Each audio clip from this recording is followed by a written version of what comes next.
अस्सलाम वालेकुम फ्रेंड्स, कैसे हैं आप सब। मंडे की तो हमें छुट्टी थी, आज ट्यूसडे। ये देखें मौसम कितना अच्छा है, खिला खिला है। मैं ऑफ़िस जा रही हूँ और बड़ी तेज़ धूप निकली हुई है बज़ाहिर, लेकिन आप यकीन करें बाहर बहुत ठंड है। बड़ी अजीब किस्म की चुभती हुई सी सर्दी है। तो बस जा रही हूँ ऑफ़िस। ऑफ़िस से वापस घर आ चुकी हूँ और ये मैंने बनाई है चना कचौरी। इसकी रेसिपी आप मेरे किसी प्रीवियस व्लॉग में देख सकते हैं। ये लेफ़्ट ओवर चने की दाल थी, इसको मैंने तवे के ऊपर थोड़ा सा फ्राई कर लिया और इसमें मैंने स्प्रिंग अनियन डाला था और कुटी लाल मिर्चें डाली थी, थोड़ा सा धनिया डाला था, वो क्लिप इधर उधर हो गया है।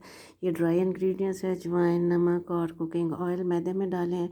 इसकी डिटेल्ड रेसिपी जो है आप मेरे किसी पुराने ब्लॉग में देख सकते हैं, ठीक है।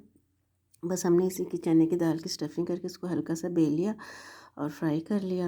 और ये बहुत मज़े की, मुझे तो एटलीस्ट बहुत मज़े की लगी थी। और इसके साथ हमने दही में थोड़े सी ना पुदीने की चटनी मिक्स कर ली थी और बहुत अच्छी लगी। अच्छा, आज ना मैं आपके चाय की जगह ना ये चाय का एक शेर आपसे शेयर कर रही हूँ। है ना ज़बरदस्त, बस यूँ समझे कि बर्फ़ां च लग गई अगवे।